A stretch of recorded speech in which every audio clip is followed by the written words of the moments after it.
Vishnupadaya Krishna Prasthaya Bhutale Srimate Bhakti Vedanta Swami Niti Namine Namaste Saraswate Deve Gauravani Pracharine Nirvishesha Shunyavadi Pashatya Deshatarine Namaste Saraswate Deve Gauravani Pracharine Nirvishesha Shunyavadi Pashatya Deshatarine Jaya Shri Krishna Chaitanya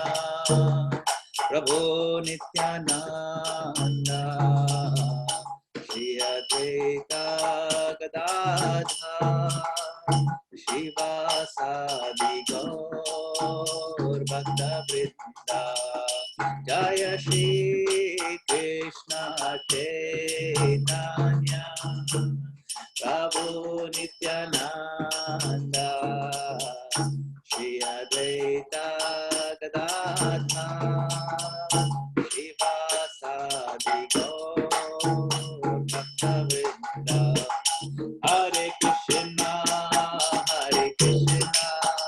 Krishna Krishna Hare Hare Hare Rama Rama Rama Hare Hare Hare Krishna Krishna Krishna Hare Hare Hare Rama Rama Hare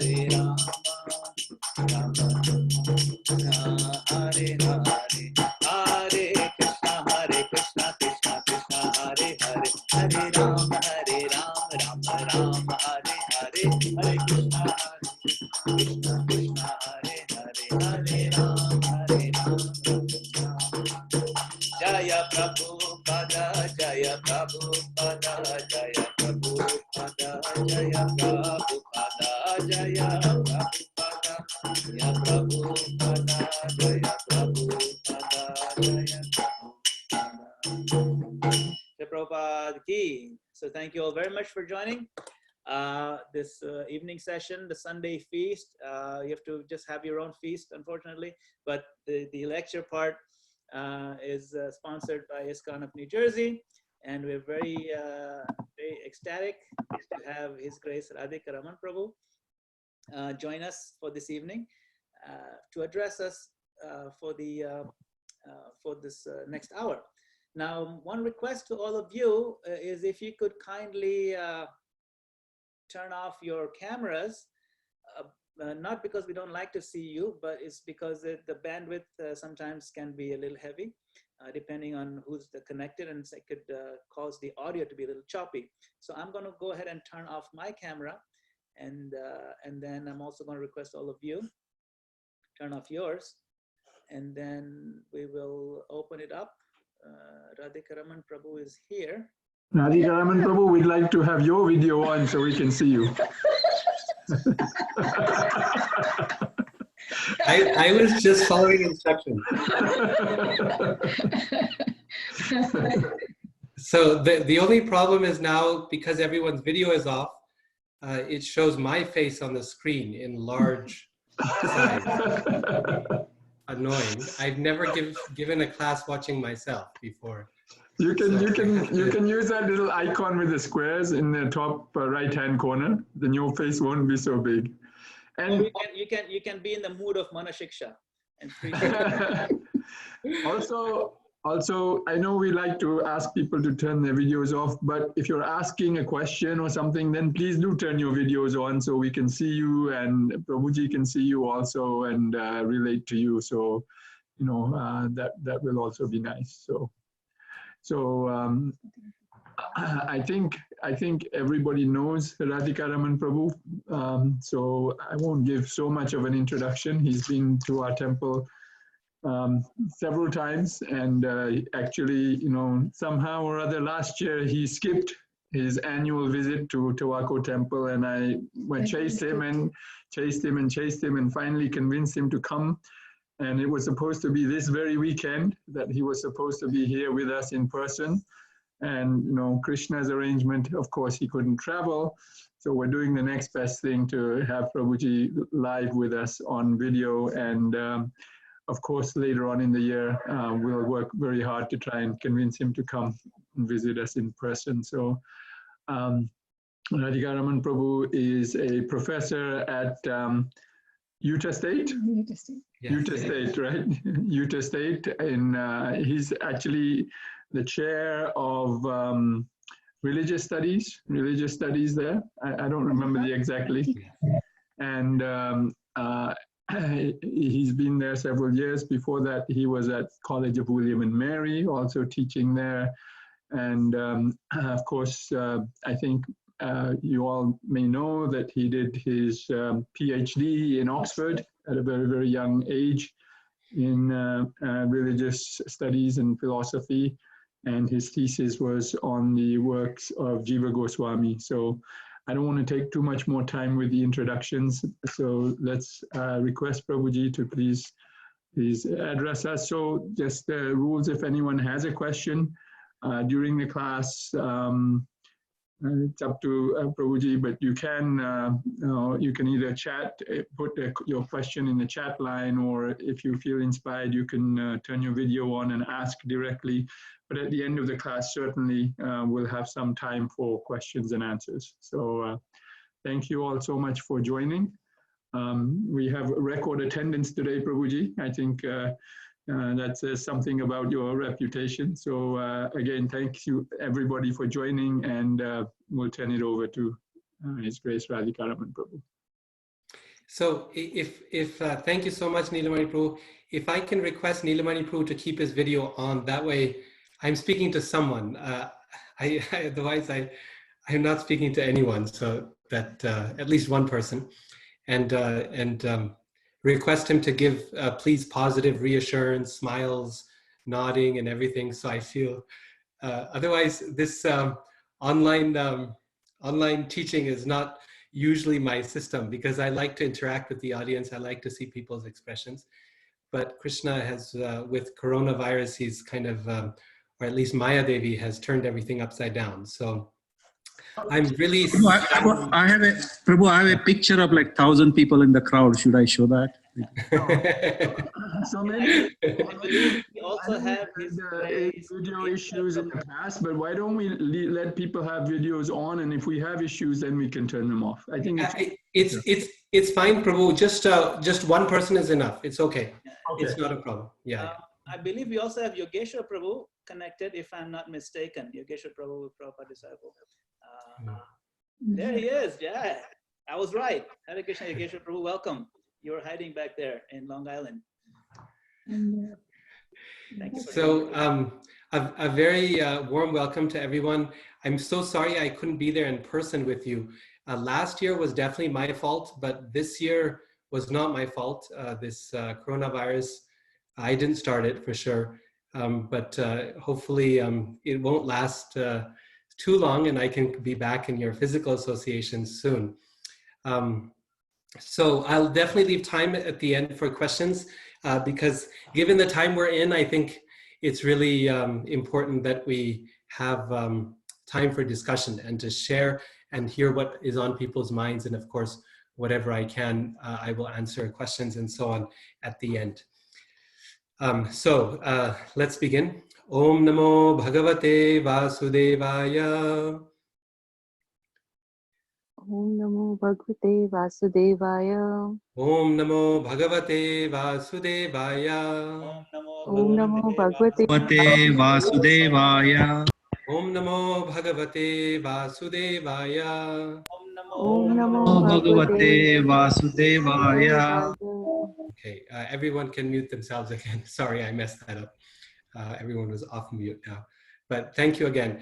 Om Jnanatimidandhasya Jnananjana Shalakaya Chakshurun Militam Jena Tasmai Shri Gurave Namaha.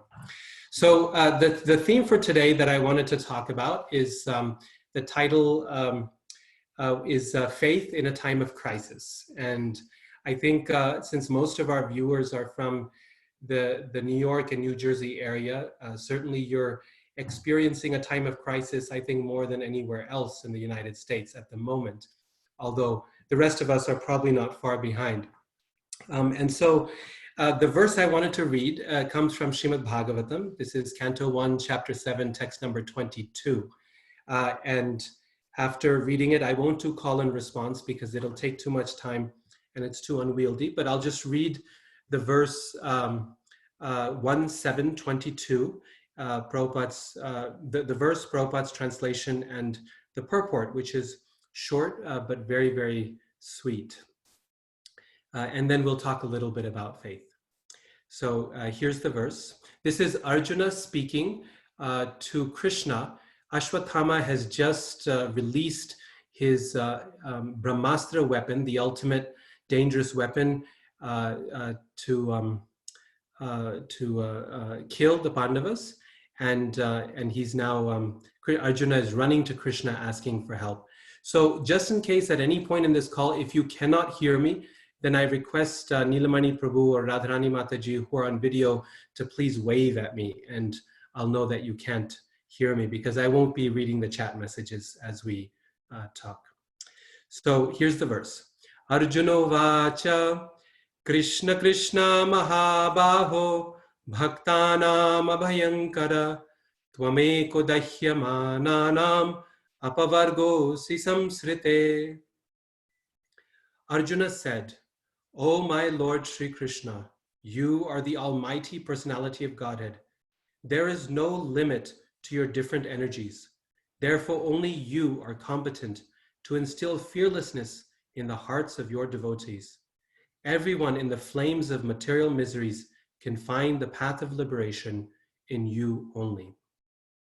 Purport. Arjuna was aware of the transcendental qualities of Lord Sri Krishna as he had already experienced them during the Kurukshetra war, in which both of them were present. Therefore, Arjuna's version of Lord Krishna is authoritative. Krishna is almighty and is especially the cause of fearlessness for the devotees. A devotee of the Lord is always fearless because of the protection given by the Lord. Material existence is something like a blazing fire in the forest, which can be extinguished by the mercy of Lord Sri Krishna. The spiritual master is the mercy representative of the Lord. Therefore, a person burning in the flames of material existence may receive the rains of mercy of the Lord through the transparent medium of the self-realized spiritual master. The spiritual master, by his words, can penetrate into the heart of the suffering person and inject knowledge transcendental, which alone can extinguish the fire of material existence. So, this verse I find very, very beautiful. Arjuna's beginning this verse with the words, Krishna Krishna Mahabaho Bhaktanam Abhayankara. So the first two words are just Krishna's names, Krishna, Krishna. And then he follows it with Mahabaho, O mighty armed one. You alone can make your devotees fearless. Bhaktanam Abhayam Kara. You can make them abhaya or fearless. You can create fearlessness in them. These words, Krishna, Krishna, Mahabaho, are significant because it's interesting that when Arjuna meets Krishna, comes to Krishna because of the Brahmastra, he's in a state of panic, as one would be, and he's very afraid. But the very first words that come out of his mouth, even in the verse, the first words that come out of his mouth is Krishna, and not once, but twice. Now, if you search for these words, Krishna, Krishna, Mahabaho, or just Krishna, Krishna, in Srimad Bhagavatam, you find that many, many devotees begin their call to Krishna in times of distress with these words. So, when Indra is pelting Vrindavan with all kinds of rain and hail and snow, at that point, the Brajvasis come to Krishna, and what do they say? They say, Krishna, Krishna, Mahabhaga, very similar. And when the cowherd boys are being surrounded by the forest fire that's likely to burn them, they call out to Krishna for help. They say, please help us. And they begin their call with these exact same words. Krishna, Krishna, Mahavira, they say. Again, almost the same. When the other fire happens after the killing of Kaliya and the residents of Vrindavan are on the banks of the Yamuna, there again, it's Krishna, Krishna, and I forget if it's Mahabhaga or Mahabaho or Mahavira, but something like that. Then again, when Nalkuver and Manigriva have just been liberated from their bodies as trees, and they're asking the Lord for protection. Again, they say these same words, Krishna, Krishna, Mahabaho. And again, there's like a dozen different places in Srimad Bhagavatam when there's a moment of fear, devotees call out these exact words, Krishna, Krishna. And so it's a wonderful verse to meditate upon in these times of danger and these times of fear. Fear is a very natural emotion. Sometimes people wonder, they ask the question, can devotees be afraid? Because after all, Krishna protects, right? But fear is a very natural emotion. We see all throughout Srimad Bhagavatam, we find in Chaitanya Charitamrita, we find all throughout history that great Vaishnavas have expressed fear in times of danger, physical danger, emotional danger. They've come running to the Lord, and Arjuna, he's using the word here, abhayankara, which means you give fearlessness. The only reason he's saying that is because he's afraid, and he's asking for fearlessness from the Lord. So fear is a natural emotion. It's in fact a very helpful emotion in many contexts, because fear puts us on high alert when we need to be afraid. We can be afraid. We know how to react in a situation. We're extra conscious. Our senses become stronger in moments of fear. So it's actually useful up to a certain extent as an emotion, and it's a natural one for devotees or for those who aren't devotees of Krishna. I think what sets devotees apart, though, in terms of their fear, what makes their fear different, is that despite feeling that natural emotion of fear, deep down inside, they know that Krishna is always there to protect me. He's somewhere in the picture. Even if I can't exactly figure out at the moment where he is in the picture, sometimes it's a Where's Waldo type of thing, trying to find Krishna in the picture. You know Waldo's there somewhere on those 2 pages, but it can take some time to find him. And so it can take us some time to know where's Krishna in this picture, in this fearful situation. But nevertheless, the devotee has that conviction, that reassurance within their heart that Krishna is there. Somehow, somewhere, he's present. And this is one of the symptoms of surrender described for devotees is rakshishyatiti vishvasaha. The 6 limbs of surrender, one of them is rakshishyatiti, the firm conviction that Krishna will protect me. He will protect me. That vishvasa, or that faith, is the marker of surrender. Now, the question is, what does that faith look like? If someone has the faith, Krishna will protect me. What does that look like in their day-to-day life? How does that manifest? How does that appear? How do they act, someone who has that kind of faith? And in speaking to devotees, and during this recent few weeks, people come up with different solutions to that. But basically it comes into 2 different categories. Some devotees are of the opinion that having faith in Krishna means that, well, we know he will protect us, therefore we are fearless, therefore there's nothing really that we need to do in order to change our day-to-day life or existence, right? There's yes, the coronavirus might be there, and yes, it may come, but Krishna will protect. So why stay quarantined? Why keep social distancing? Why change anything in our day-to-day life, why close the temple?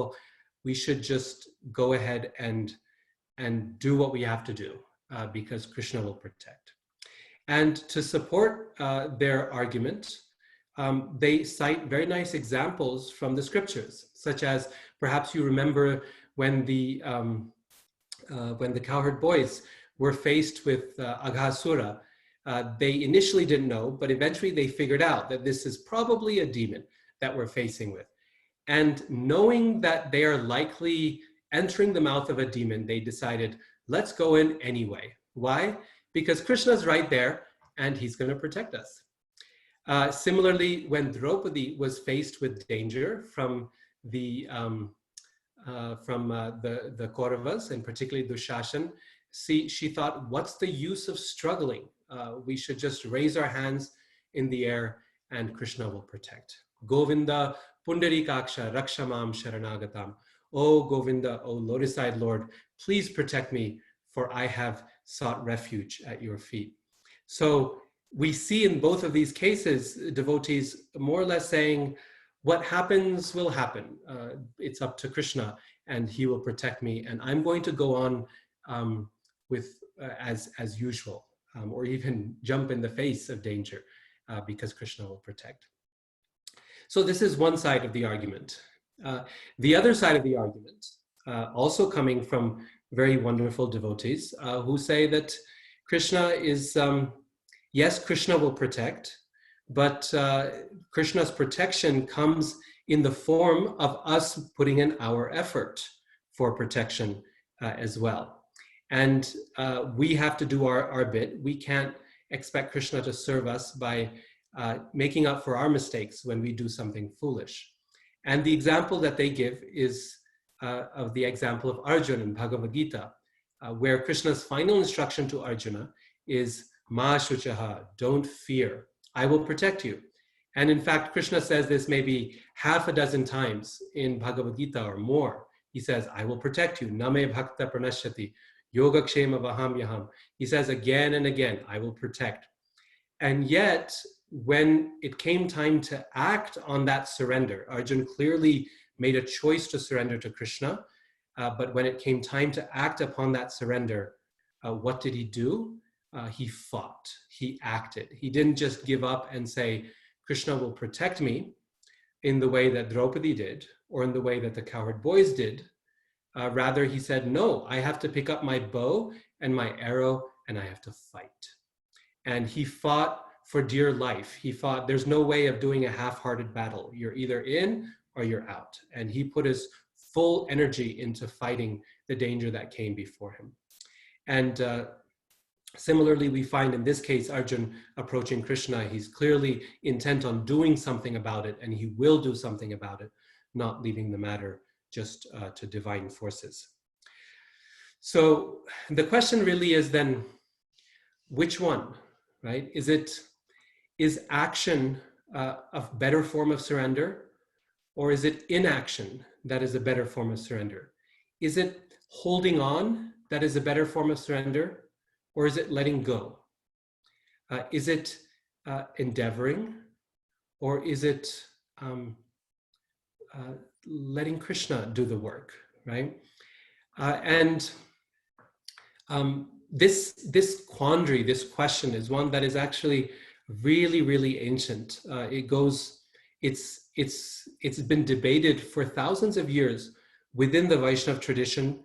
It's also something that's been debated in other religious traditions of the world. So in Christianity, for example, in the Reformation in the 15th and 16th centuries, a big part of that was this very question is, in Christianity, this debate is often framed in terms of the words faith and works, right? Which is more important? Is it work or is it faith?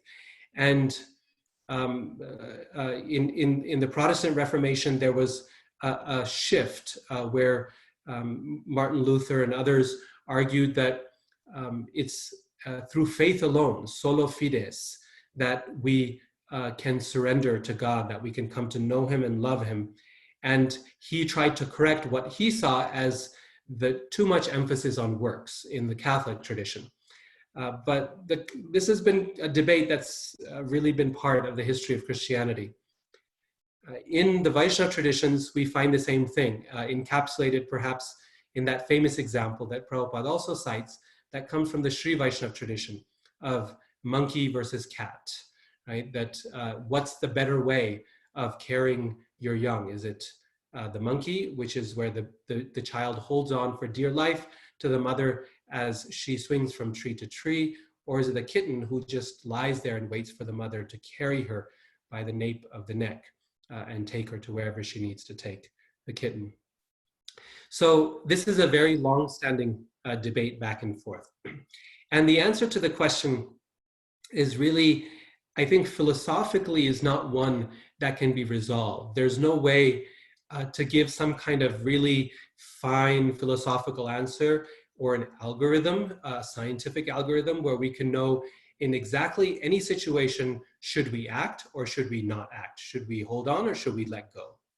The resolution for this quandary of holding on or letting go really comes in the heart and the experience of every individual devotee. When we are in a particular situation and we look for guidance from Krishna through the heart as the super soul, through the scriptures, through the association of devotees, through the spiritual master, we can come to some understanding of, does Krishna want me to act? And does Krishna want me to let go in any particular situation?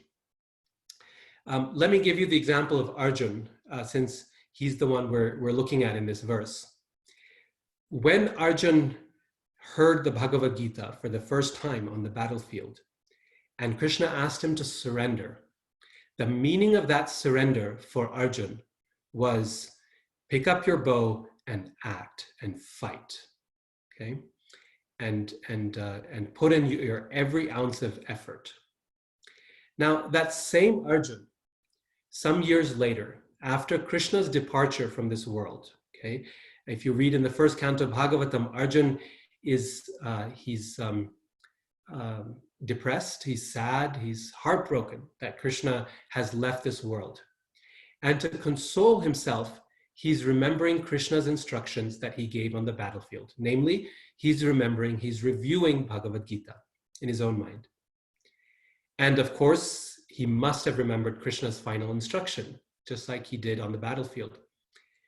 And as a result of remembering that instruction of Bhagavad Gita at this point in his life, what does Arjun decide is the right course of action? Is to give up and renounce and walk to the Himalayas with his brothers and walk the path of renunciation. The first time, it's the same person, the same set of instructions, the Gita, but spoken or understood at different times in his life. And the first time he understood it, in that circumstance, that instruction meant strive, it meant fight, it meant put in as much endeavor as you can. It meant hold on to your bow as tightly as you could. And that same instruction, a few years later, by the same person, it meant to him exactly the opposite thing, which was give up your bow, go to the forest. That's what he wanted to do initially at the start of Bhagavad Gita, right? But that instruction, that instinct Krishna rejected, but it was the right thing to do just a few years later. So it shows how the question of whether we're supposed to act or not act, whether faith means to hold on or faith means to let go, is something that really is determined based on the individual person's situation in life, based on their relationship with Krishna, and how it's resolved within their own hearts. This is the nature of love in general. So often love can mean holding on, and at other times love can mean letting go. When a baby is born, an infant, the most important way in which the parents show love to a baby, a newborn child, is by holding on, right? You put the child against your chest and you hold on. And that skin-to-skin contact, that physical beating of the hearts together, ensures that the child knows that they are loved. And yet, at a different point in life, love from the parents can mean exactly the opposite thing, right? It can mean letting go, right? Just take a simple example is when the child grows up a little bit, right? And they start riding bikes and they start playing. And if we don't let them out of our sight, even for a moment, if we can't let go and let them even fall off their bike every once in a while, they'll never grow, they'll never learn. And as they grow older and they become teenagers and so on, it becomes all the more important to show our love by letting go, right? So holding on and letting go, depending on where we're at in life and what Krishna wants us to do in a particular situation. How do we know where we're at and how to apply that instruction? And I always take for my personal inspiration a wonderful statement that Srila Prabhupada makes in the Nectar of Instruction, where he says that, where he defines utsaha or enthusiasm. He says, endeavor executed with intelligence in Krishna consciousness is enthusiasm. Endeavor executed with intelligence. That we can't abandon our intelligence. We have to understand what is it that Krishna wants me to do. We have to get advice from others, and we have to rely on the intelligence that Krishna has given us in order to know what to do in a particular circumstance. But at the same time, being Krishna conscious in that use of intelligence. So endeavor executed with intelligence in Krishna consciousness. I mean, think about Draupadi's situation, for example. Yes, she let go, but what could she have done? Right? Nothing. There was nothing. What would have holding on accomplished? What would have acting accomplished in that situation? Physical acting, nothing at all. She was surrounded by men who were either outright envious and evil or were helpless to help her. And she recognized that fact. Her intelligence made it very clear that physical activity was not going to help, and she put up her hands to help out. Arjun, on the other hand, he could see, okay, I'm in a situation where I have the ability to do something about this, right? I have the ability to act. So let me act in this situation and do something. Later on in life, though, Krishna made it very clear, or not, at least somewhat clear, that acting would not help. He tried to defend Krishna's queens from a group of cowherds, and he didn't even manage that. Imagine the greatest archer in the world, the greatest warrior in the world, couldn't even protect people from a few cowherds. And he took that as a sign from Krishna that, that he doesn't want me to act. He wants me to let go. He wants me to renounce. So that's from our side in terms of this being kind of a regular question in our lives. Does Krishna want me to hold on? Does Krishna want me to let go? And we have the help of the scriptures, Srimad Bhagavatam, Bhagavad Gita. We have the help of other Vaishnavas. We have the help of our spiritual master, and we have the voice of the Lord in the heart to guide us in terms of understanding whether we need to hold on or whether we need to let go. Regardless of whether a devotee holds on or lets go, though, there's one underlying feature that is consistent. Even the devotee who is acting recognizes the fact that I'm not the one who's acting, right? That even in acting, like Krishna says, action in inaction and inaction in action, that even in acting, the devotee knows I'm not acting, I'm actually inactive. And even when the devotee is inactive, he or she is actually being very active by surrendering to Krishna. It's only on the surface that we can say that Draupadi was inactive. In reality, she was the most active because she took that step, which was perhaps the most powerful step anyone could take, which is to surrender to Krishna, right? So it's the distinction between holding on and letting go is actually external. On an internal level, whether the devotee is, out stocking up on food and toilet paper, or whether a devotee is saying, this is going to be up to Krishna and I'm going to take it in his hands, one way or the other, the key has to be, okay, am I using my intelligence in service of Krishna? How can I trust my intelligence? Means, am I taking advice from the scriptures and from other devotees? And finally, is this what Krishna is guiding me from within the heart? And if those things are matching up, okay, this is what Krishna wants me to do, but I'm not the one doing it. Krishna is doing it. Now, this is from our side, right? In terms of the question of faith, what do we expect of ourselves? How do we react? Do we hold on or do we let go? We can also ask the question from the other side, which is, what do we expect of Krishna in this situation? Krishna promises he will protect. So if we have that faith in Krishna, we have to take him at face value that he will protect. And yet, what does that protection mean?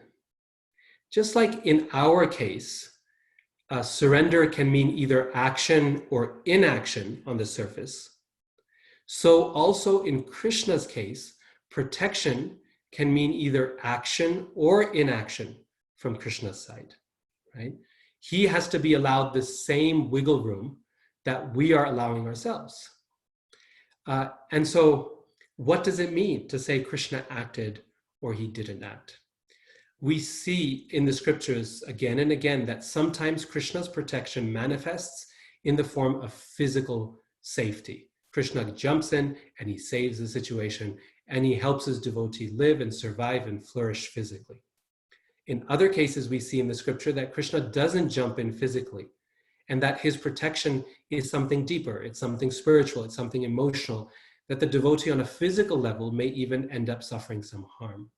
So while he certainly protected Arjun, he doesn't seem to offer the same kind of protection to someone like Abhimanyu.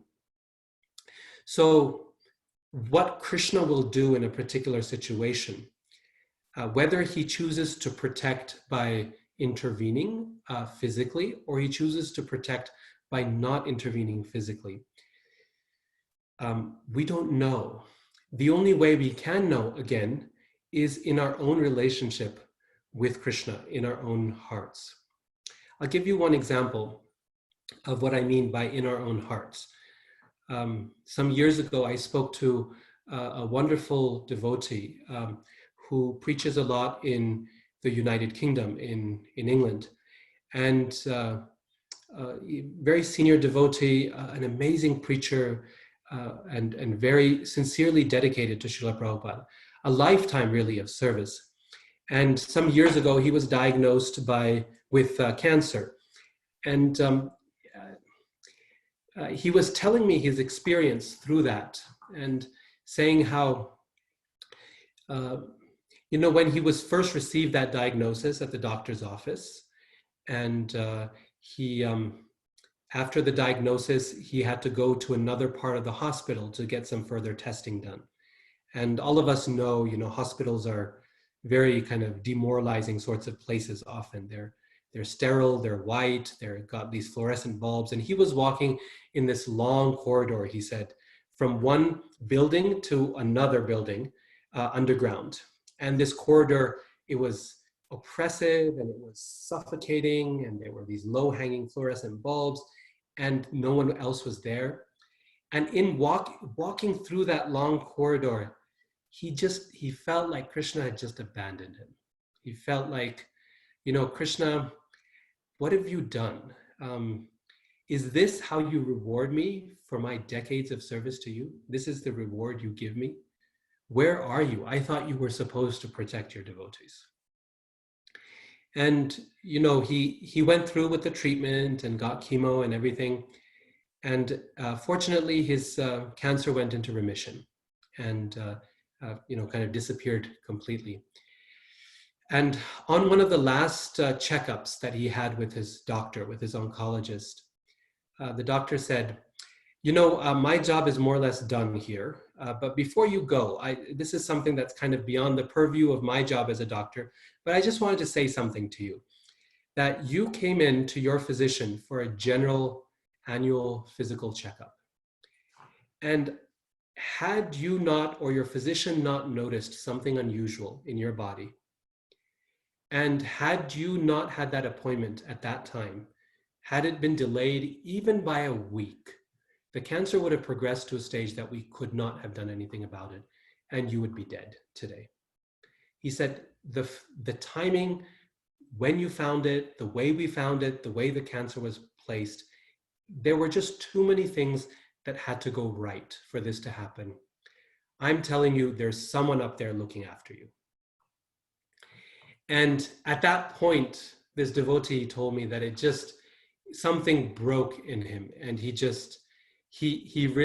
broke down crying, and he thought,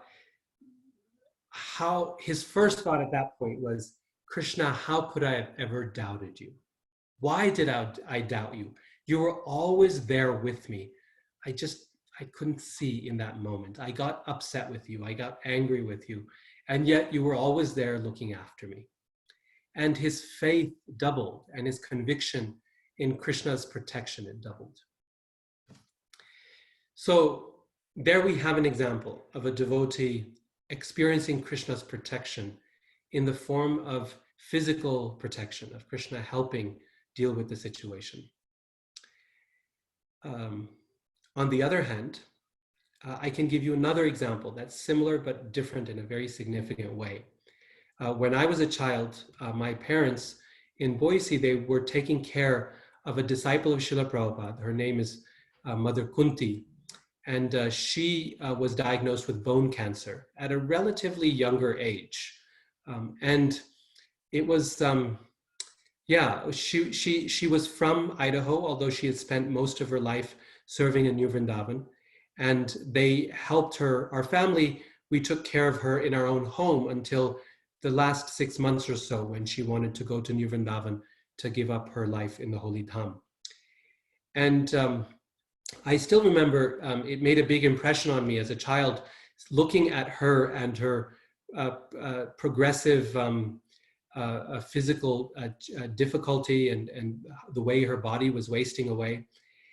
And she was the most like joyous person who was there in our house. She was, anytime you went to visit her, she would always be reading something from Srimad Bhagavatam and crying tears of joy, remembering how Krishna loves and protects and interacts with his devotees. She found her bone cancer, which is a very, very painful form of cancer, but she found her bone cancer to be a wonderful form of Krishna's protection in her life, of Krishna's presence in her life. Just like in many ways, like Queen Kunti, the original Kunti after whom she was named, does in Srimad Bhagavatam. And, you know, our initial reaction was to pity her situation. Oh, poor thing, look at how much she's suffering. But she felt no pity for herself. In fact, she was so happy, so joyful at every stage. And she finally passed away in New Vrindavan, holding on to her Gaurnitai deities in the presence of His Holiness Radhanath Swami. So we can look at a devotee, we can pity someone, we can say, oh, look at them and how much they are suffering, and why won't Krishna protect them? But we don't know. We might be pitying them, and in their hearts, they may be experiencing more joy than they ever have in their life in that situation. They may be in ecstasy while we're thinking, Krishna's not protecting them, what's going on? Why doesn't Krishna protect his devotees? The point being that Krishna's protection manifests in different ways. He can sometimes act and he can sometimes not act. Krishna can sometimes hold on and sometimes he can let go. And particularly as we advance as devotees, Krishna does more of the letting go type of love. Just like parents do as the children get older. He says, I think you can manage this one. I won't jump in just yet, okay? I know you've fallen off the bike, but I think you can pick up and you can walk over and put a Band-Aid on it yourself. And I know you're gonna cry for a little bit, but it's good for you, right?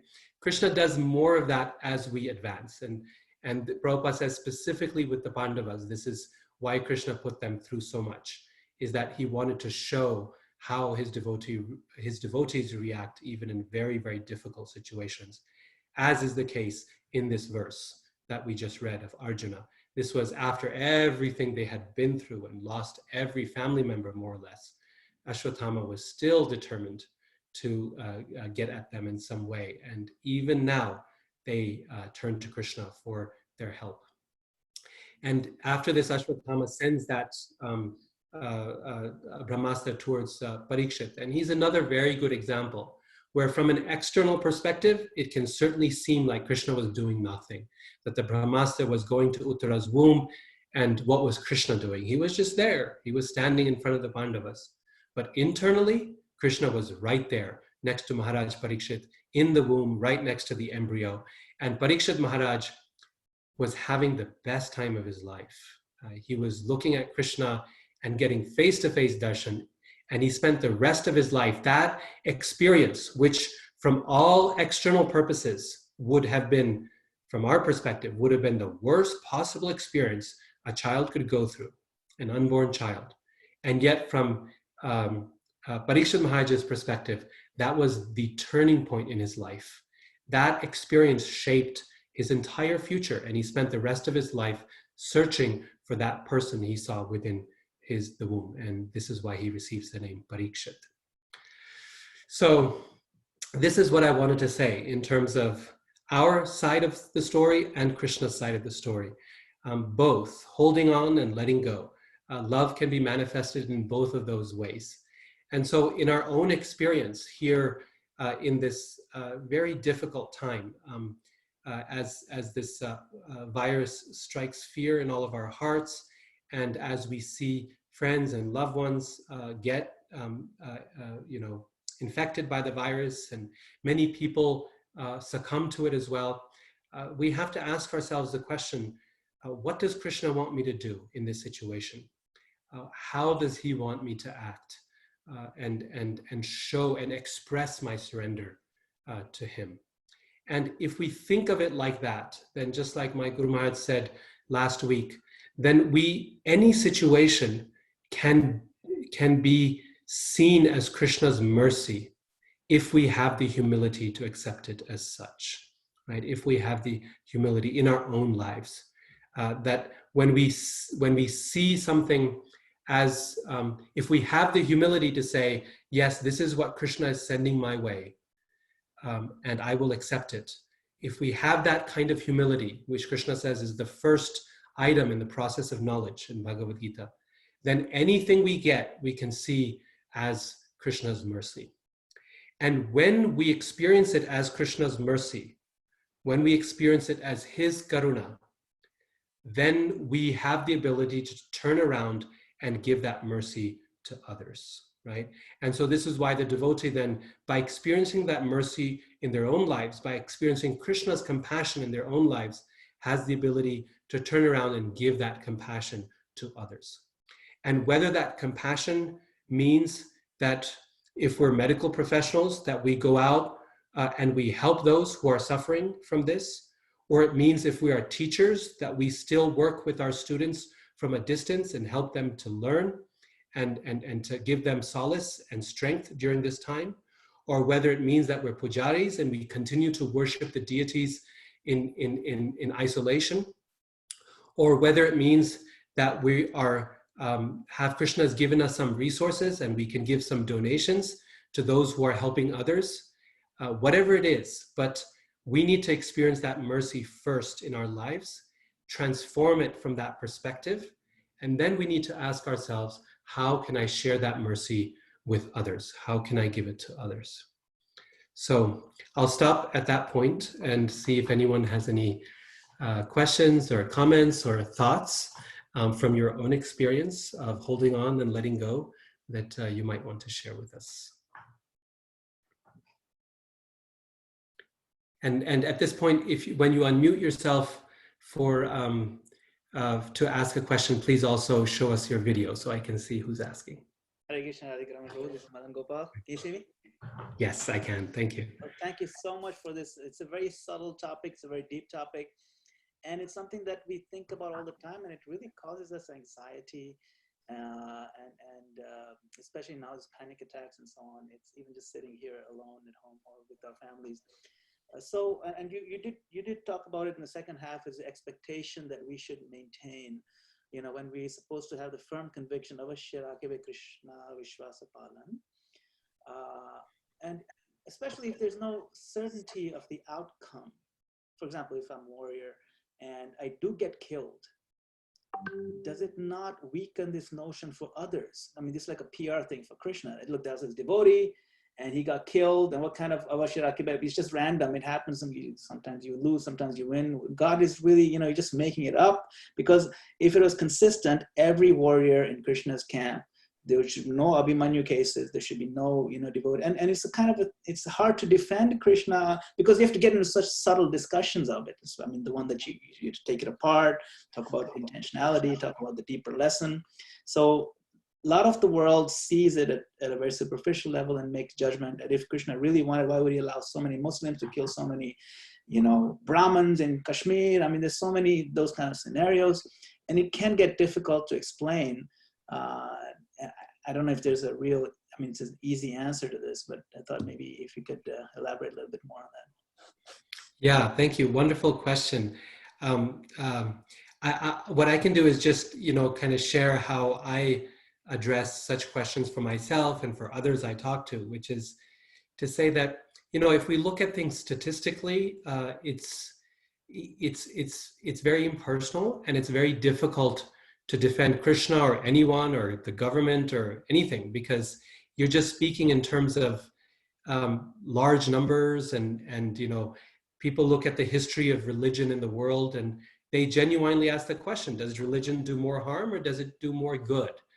And in situations like now, people often tend to say it does more good, because we see how religious groups mobilize to provide emotional and physical and spiritual support to people.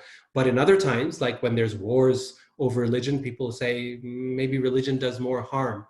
So that's a very difficult thing to do in terms of defend it statistically, because one also has to ask the question, how much is religion actually Krishna's will, right?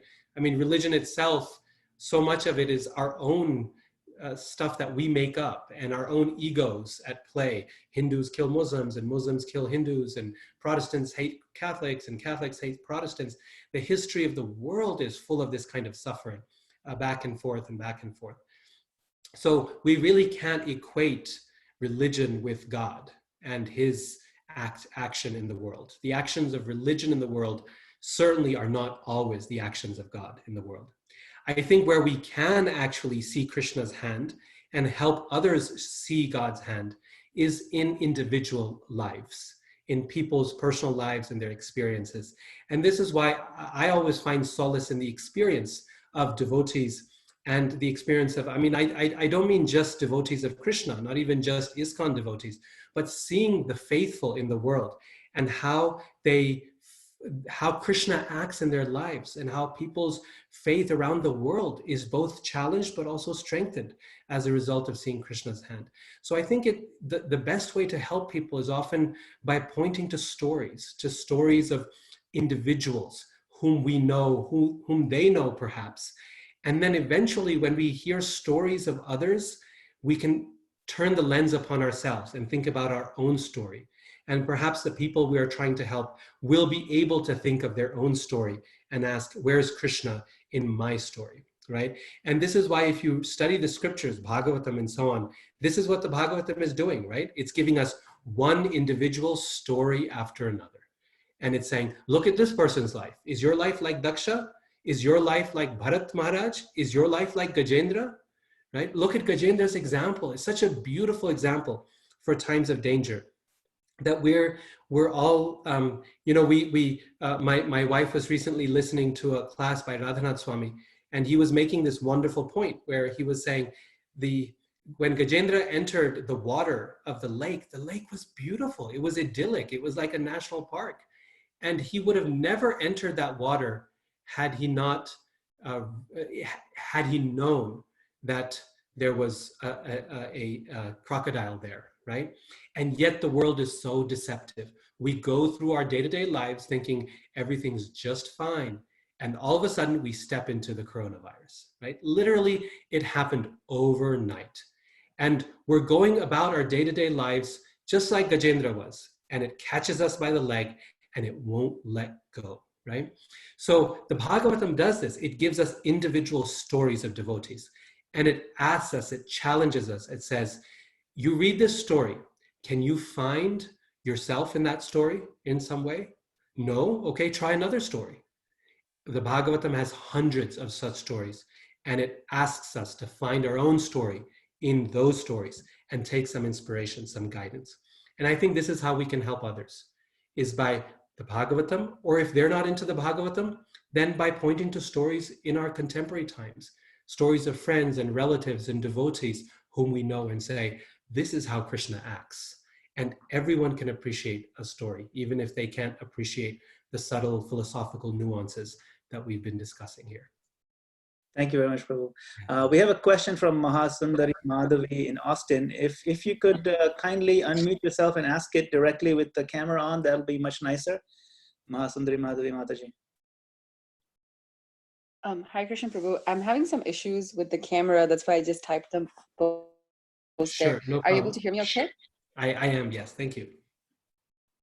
So, Prabhu, my question was to do with fear. Thank you for a wonderful talk here. This time, there is obviously some amount of fear that I believe is required or just necessary, to kind of, as you started off the early part of the class saying, we just don't go outside there if we want to, because that amount of fear helps protect ourselves and others around us. But how do we know at what point the fear is starting to overtake our lives that we are so afraid to do anything and everything? Where is the balance?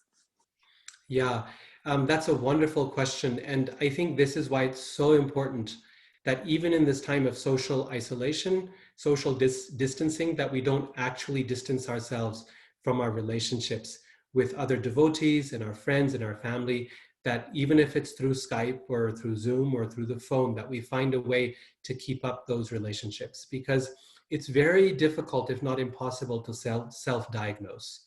Even doctors are told you can't treat yourself, you can't diagnose yourself. You have to talk to someone else. And so it's others. It's our community of trusted friends and devotees who will tell us, who will help us and say, I think this is a little bit too much. That let's this is okay, but let's also try to combine this fear with some courage to overcome it. That we need to, instead of just pulling back, maybe we need to act a little bit. So it's what's appropriate and what's inappropriate. Of course, that's different for different individuals. Some people are in high risk categories, and some people are in low risk, and some have to go out and some don't need to go out, and so on. But one way or the other, I think it's very important to have that sadhu sangha, that community of devotees, the community of the virtuous, people who know what they're talking about, who know what they're doing. There's no harm in asking a doctor about health risks. This is what doctors are for. There's no harm in asking the spiritual master about spiritual risks. This is what the spiritual master is for. We find people who are good at what they do, and we make sure that community is there, so that we have honest relationships where people can tell us when we're crossing the line, when we're not doing enough, when we're doing too much. So sadhu sangha, if we take the word sadhu, in the basic sense of the term, it means virtuous, right? The company of the virtuous. We find people who are virtuous, who are trustworthy in their field, who are expert in their fields of knowledge. And then we rely upon them to diagnose ourselves.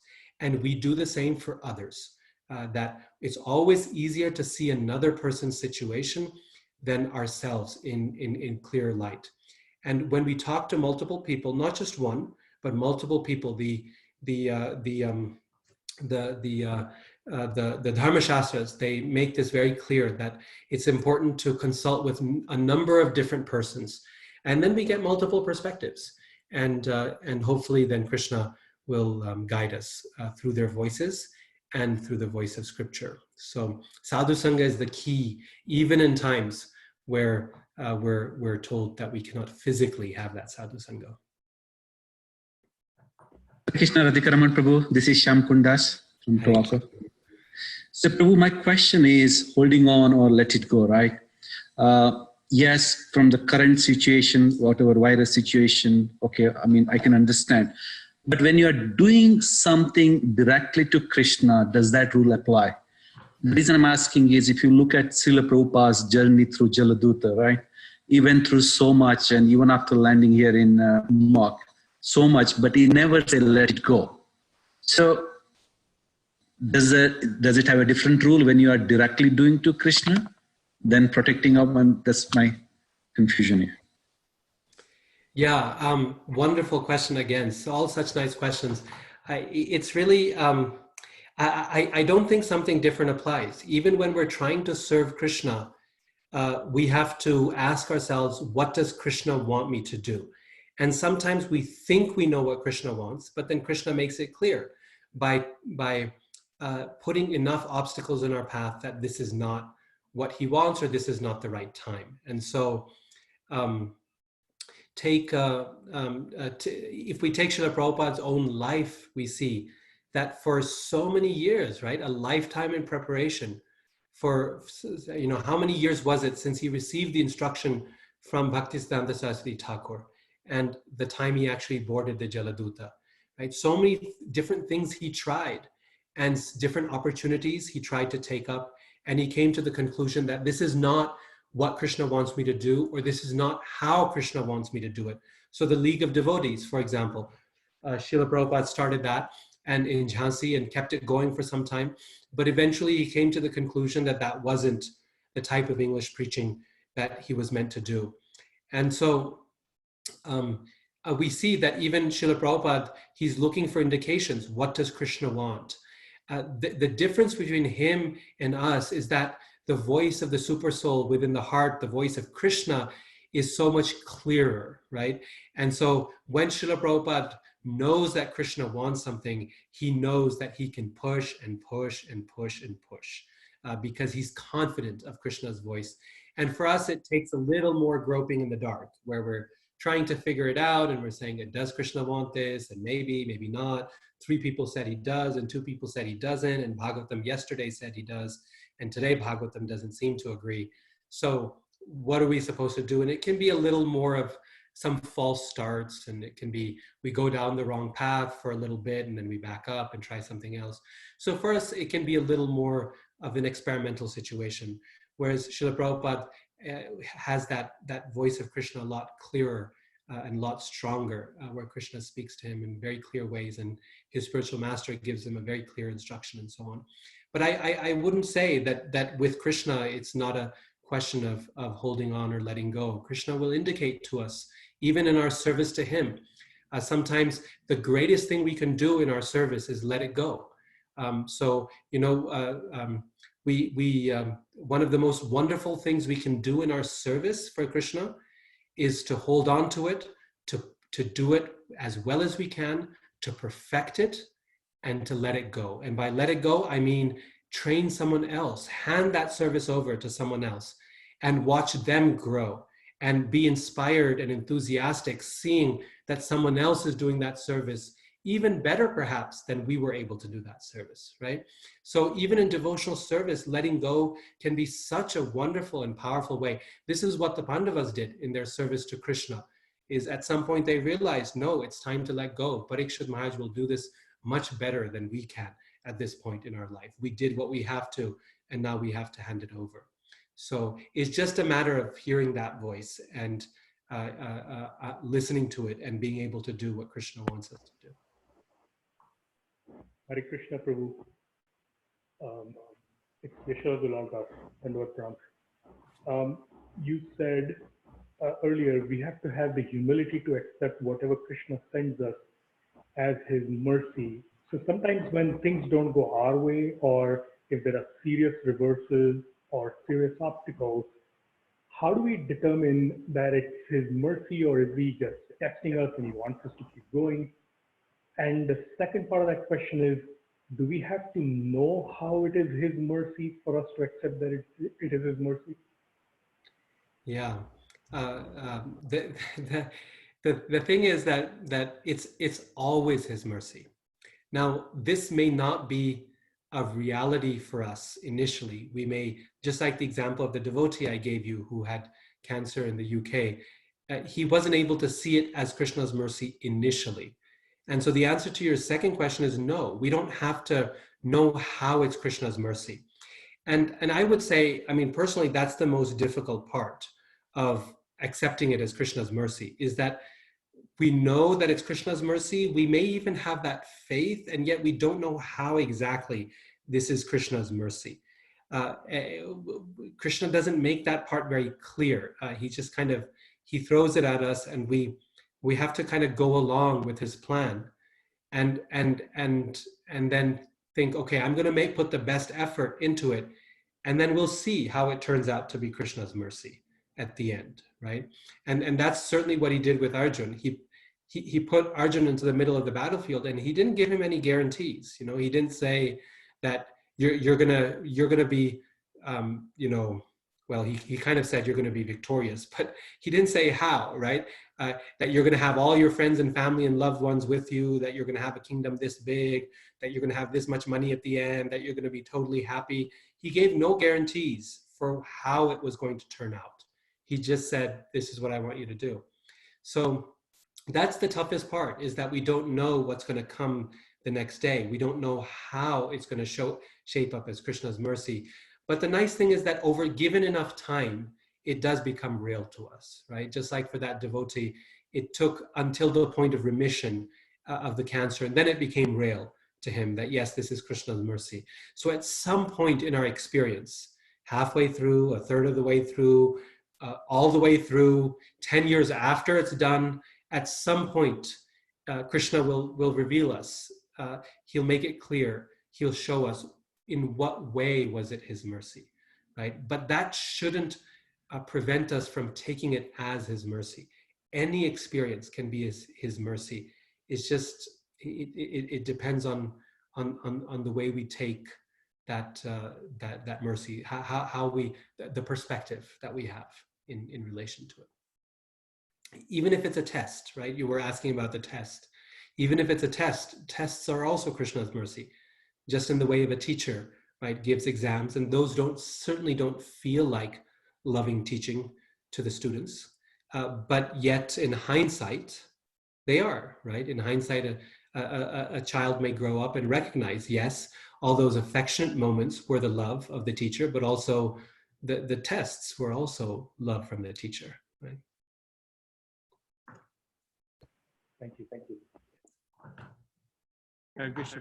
Hare Krishna.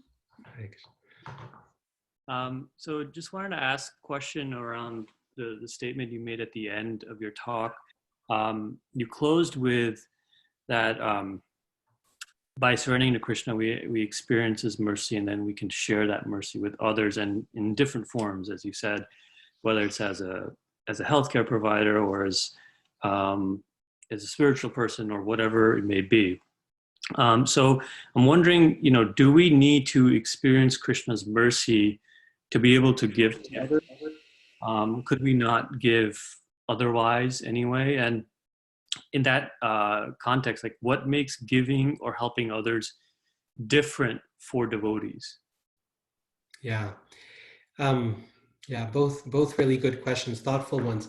I would say that I think you've pointed to something very important, which is that experiencing Krishna's mercy and giving Krishna's mercy is not in a sequential order, that they both feed each other. It's nicest to think of it as a circle, actually, that if we don't feel Krishna's mercy, perhaps we can give mercy to others. We can show compassion to others, because a little compassion, at least, all of us have in our hearts.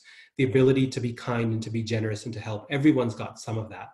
And if we give, often we experience Krishna's mercy there, right? In that way.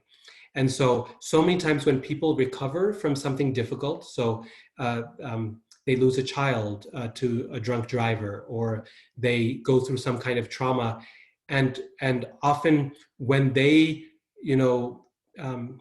they travel the country giving speeches or start a nonprofit themselves, helping others who have experienced something similar, they come to recognize that their experience had a higher purpose, it had a higher meaning. And it's in the act of giving mercy that they experience, that they realize that they had actually received mercy, right? So it can go both ways. When we receive mercy, if that is our experience, that inspires us to give mercy. And on the other hand, if we can't feel that mercy, we can give. And when we give, we often recognize that we have received, right? So giving and receiving are two sides of the same coin. And whichever side we feel we're ready to start with, we should start with that side, right? If we don't feel like we're receiving anything, then let's give. And in giving, we might end up receiving. And if we can't feel like we can give, at least feel like we can receive. And when you feel like you receive, you often develop the strength, your heart fills up enough that you can give. So those two things are very much coming together. And definitely, we should not see them in a sequential fashion. So thank you for that clarification. And now I've forgotten the second part of your question. Oh, Prabhu, the second question we had was what makes giving or helping others different for devotees? Like, because there are so many healthcare workers or teachers or so many people doing wonderful things during this time.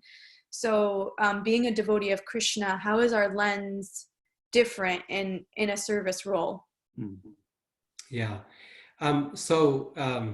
First of all, I want to say that there's no reason we should presuppose that they aren't devotees, right? So each person is inspired by Krishna in their hearts, and some may be Christians, and some may be Muslims, and some may be generally spiritual and feeling God's calling in their own hearts, right? So Krishna can inspire people to act in many different ways, and we shouldn't assume that they aren't devotees, and therefore that they aren't different, that they are just regular, that they're average, and that we are different in some way. We may be very much average if our Krishna consciousness is merely a social and cultural experience for us, right? So we're just Hare Krishnas because what else are we going to be, because we grew up as devotees. So that if that's the extent of our Krishna consciousness, we may be as average as anyone else, right? And someone else who's not a devotee may be directly feeling Krishna's instinct in their heart, and they may be different in the way that Krishna is responding. So I want to first kind of break down that difference.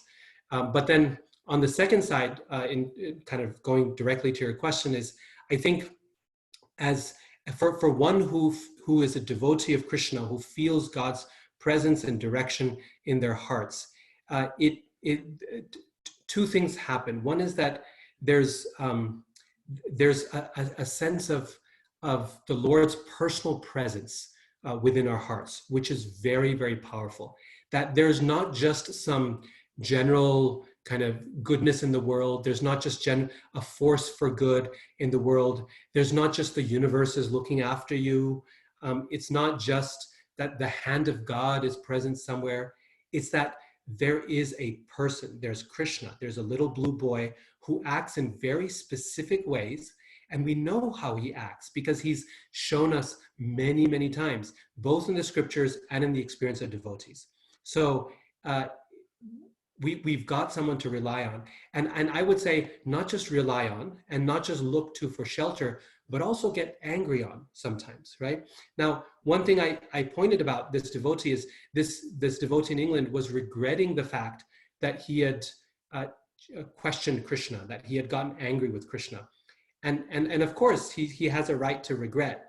But in my mind, that in itself showed the depth of his relationship with Krishna, that he had the ability to get upset at Krishna, right? That a devotee, as devotees, we know Krishna personally enough that we can not only love him and take shelter of him and look for him for protection and admire him, but we can also get upset with him.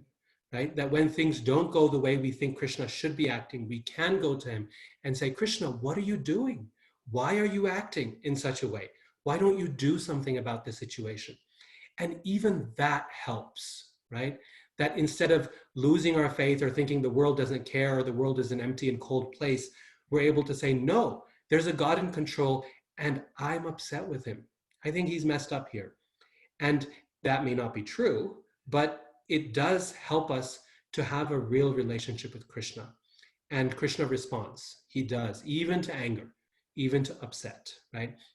And I think that really gives us strength as devotees. The fact that we worship a personal God, a God that we know what his personality is like. And in many ways, he's unpredictable, but in many ways, he isn't. We know how he's going to respond in different situations. And we can take that strength. And people do note, as devotees act in this world, they notice there's something different about them. So many devotee doctors and healthcare workers have told me that they find themselves in situations of helping others that has nothing to do with, putting an injection or doing a surgery. It's people recognize the fact that my doctor or my nurse has something different to offer me that's different from the other nurses and doctors I see. There's something deeper here that's inspiring them.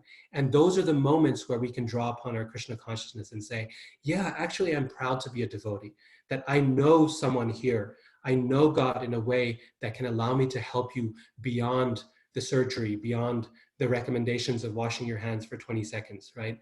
There's something more that I can offer in this situation. And I think that's what we have to offer that we can be proud of. Thank you, Prabhu. We have a question from Kishori Radha. Yes, Hare Krishna. Radhika. Sorry if I upset anybody with my over-enthusiasm for asking this question. I started to type it, but it may have come in at the wrong time. So the question that I had, Prabhu, and was related to my work. And what I'm seeing with this coronavirus is that people are leaving their bodies in solitude, in one sense, because there's no loved ones allowed. And there's nobody around them. And when we think of a devotee's departure, we're thinking of a glorious departure where a lot of people are doing kirtan and the devotees leaving their body. And it's uplifting not only for the people that are there, but also, obviously it allows the person who's passing away to remember Krishna also. So could you speak a little bit about that? Because that's it, at some level, it's bothering me that these are people who are leaving alone, with nobody around them. Yeah, I asked that same question when many years ago when Tamal Krishna Maharaj left this world. And perhaps you know the circumstances under which he left. It wasn't exactly alone, but it kind of was. He was in a taxi going from Mayapur back to Calcutta to come back to the West. And there was a really bad accident. We don't know exactly what happened in terms of the driver, but they ran into a tree and Maharaj passed away in that circumstance. And again, like normally, my vision of a devotee's departure was more similar to Prabhupada's departure. He's lying upon a bed and devotees are there surrounding him, and Mother Kunti's departure, the devotee I spoke of earlier, Radharani Swami was there and she was holding on to her deities. Or we think of Bhakti Tirtha Maharaj's departure, right? So this really didn't match that kind of departure. It was a car accident. There was a lot of blood. It was not surrounded by devotees doing kirtan, or at least we don't know. So I think it's very important to remember that what constitutes a glorious departure is really up to Krishna and up to the devotee, that we don't have access to that moment unless Krishna gives us access to it. And occasionally, like in the case of Bhakti Tirtha Maharaj or Srila Prabhupada, Krishna will give thousands of people access to that moment and show us how he protects in that final days. Other times, Krishna chooses for that moment to be a private moment between him and his devotee. And if Krishna decides, or who knows, even that devotee decides that it's a moment that should happen in privacy, then we ought to respect that and we can appreciate it, that yes, this is between Krishna and his devotee, that there's no reason Krishna needs to make, this is, the moment of death is a very, very intimate moment between Krishna and his devotee. It's a very special time because on the one hand, everything is collapsing on the physical level and there's so much danger and so much pain, but on a spiritual level, Krishna is calling. And he's calling that devotee to their reward, whatever that reward might be.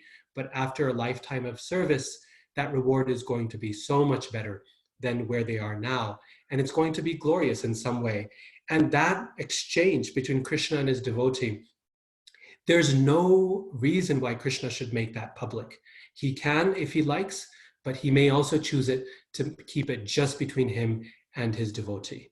And we see that in the case of Jatayu, right, in the Ramayana, that Jatayu is fighting to protect Mother Sita.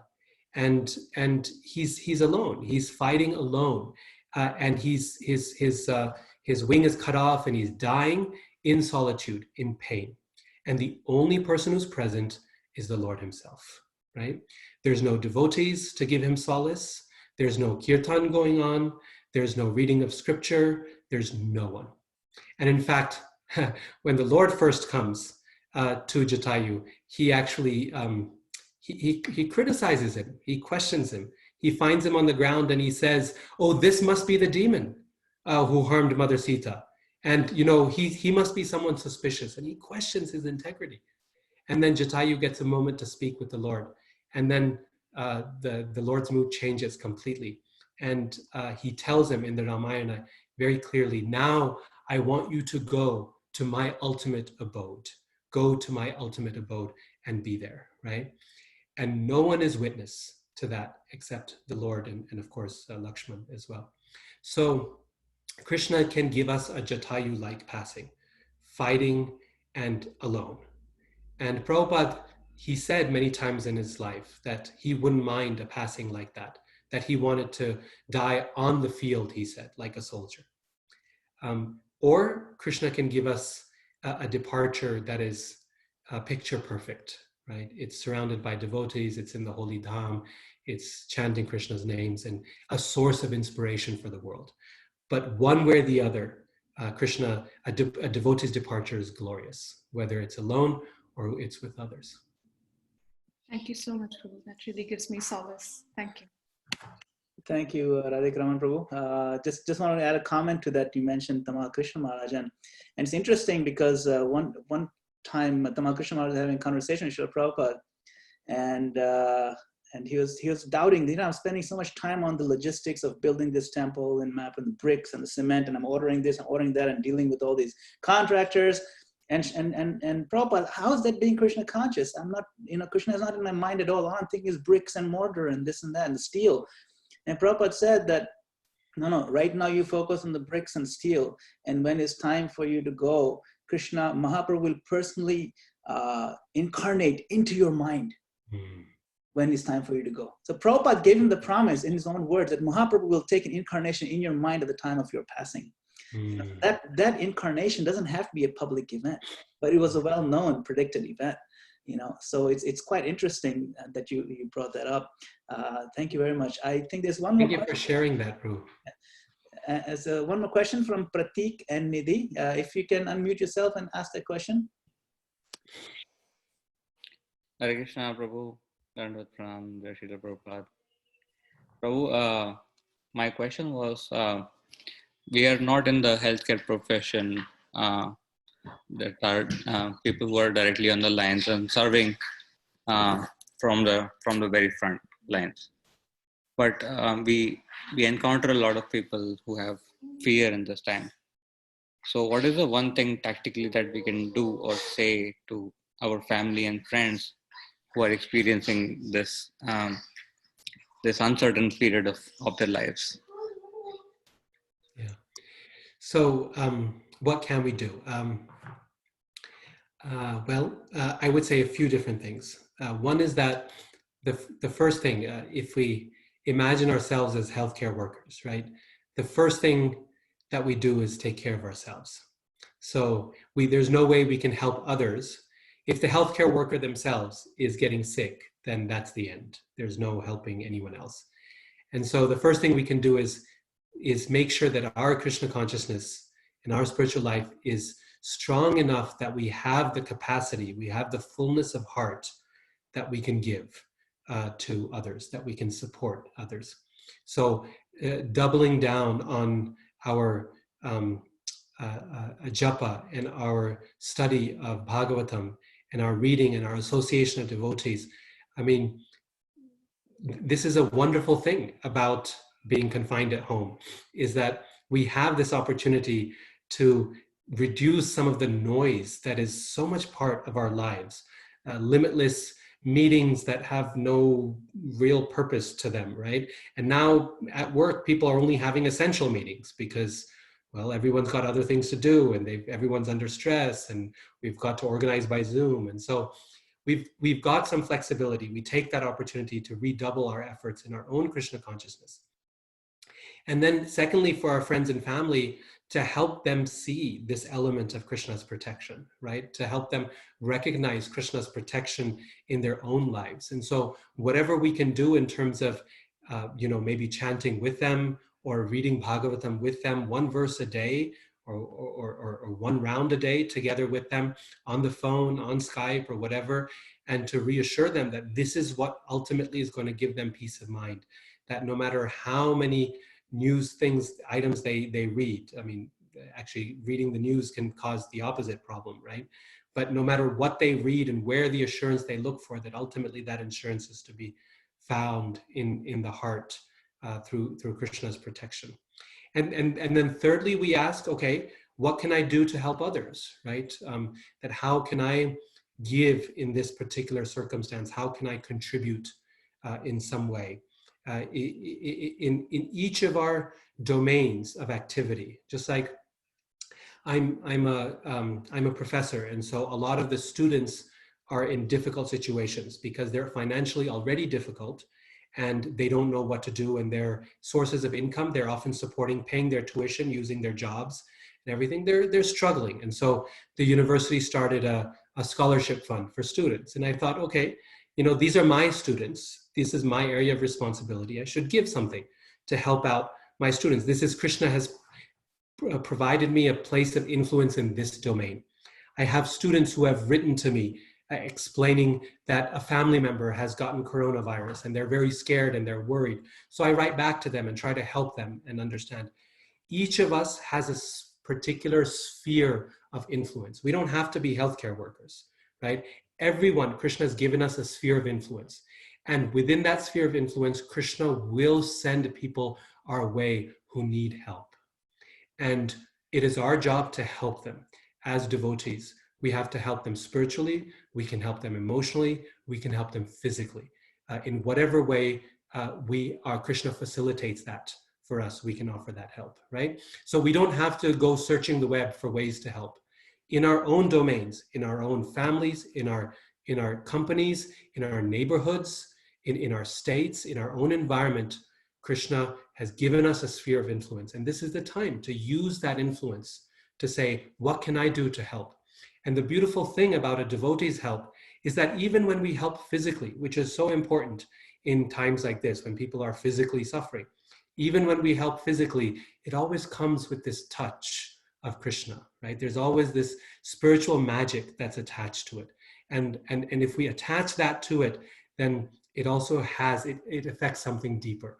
Just like in Chaitanya Charitamrita, it says Murari Gupta was a physician in Mahaprabhu's associate, and actually an incarnation of Hanuman.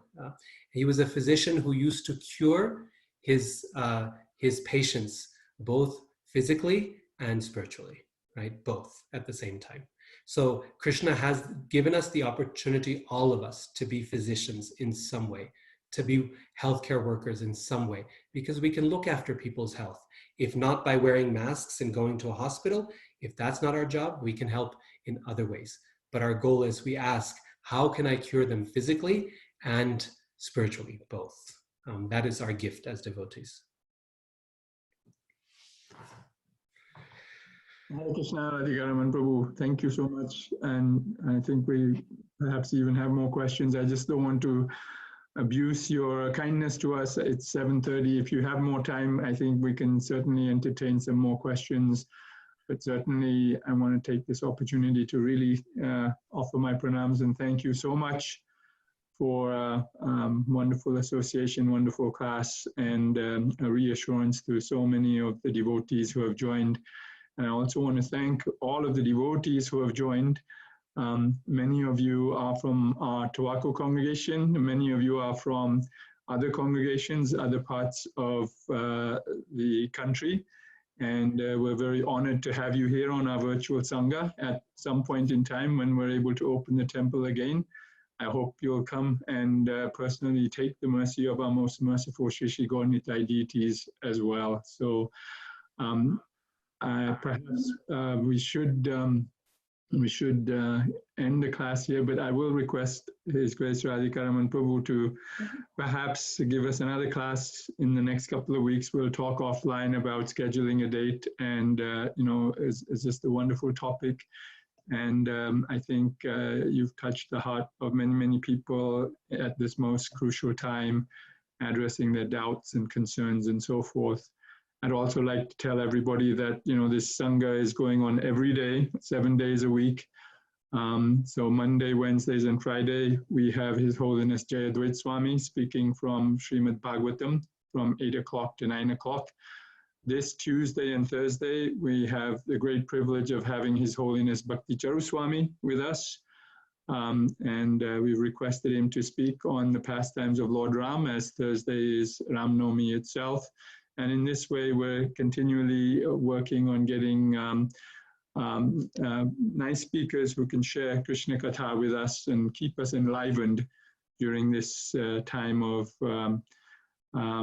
otherwise solitude and missing the association of each other. I personally am very, very grateful for all of the devotees. I really relish seeing everybody on the video and the Zoom every day, and just encourage all of you to keep joining us every day on the Sangha, and at least this way keep our Krishna consciousness alive as possible. So thank you again.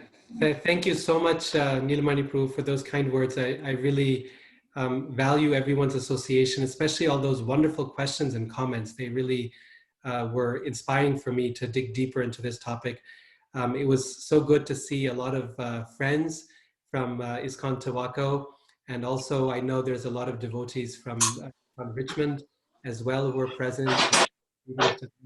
Apparently some devotees from Austin and other places as well. So my greetings to all friends, old friends and new friends, and hopefully in the near future I can be with you again, if not in person, at least online, and I'll be in touch with Nilamani Prabhu in that regard. So thank you all again. Thank you, Prabhu. Hare Krishna. Thank you. Thank you, Radhika Prabhu. Thank you. Thank you, Prabhuji. Hare Krishna.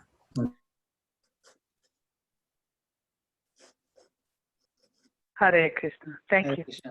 Thank you. Radhika Hare Prabhu, Krishna. please do make some time the next few weeks. We'll organize it. And I want to thank you personally, specifically for, just the way you have us go deep and apply these teachings in a very intelligent, heartfelt way in our everyday life, and how to think about it, how to go about thinking about it. And I want to reiterate the invitation that Nilamani Prabhu gave, that all of you, if you want to see the most beautiful Gaura deities in the world, and this is not an unobjective, this is not a biased statement, this is a statement that many other ISKCON leaders have come and seen and testified that the most beautiful Gaura deities in the world are found in New Jersey, ISKCON of New Jersey, Tawako. So those of you who have not been there, please make your life complete and do visit ISKCON of New Jersey, just not this month, but when we'll open, we'll let you know.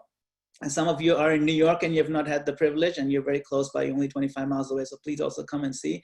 But in the meantime, please stay tuned. It's 7 days a week of Katha, just like this, on this channel, and we'll keep you updated. So on the weekdays, it's from 8 p.m. to 9 p.m.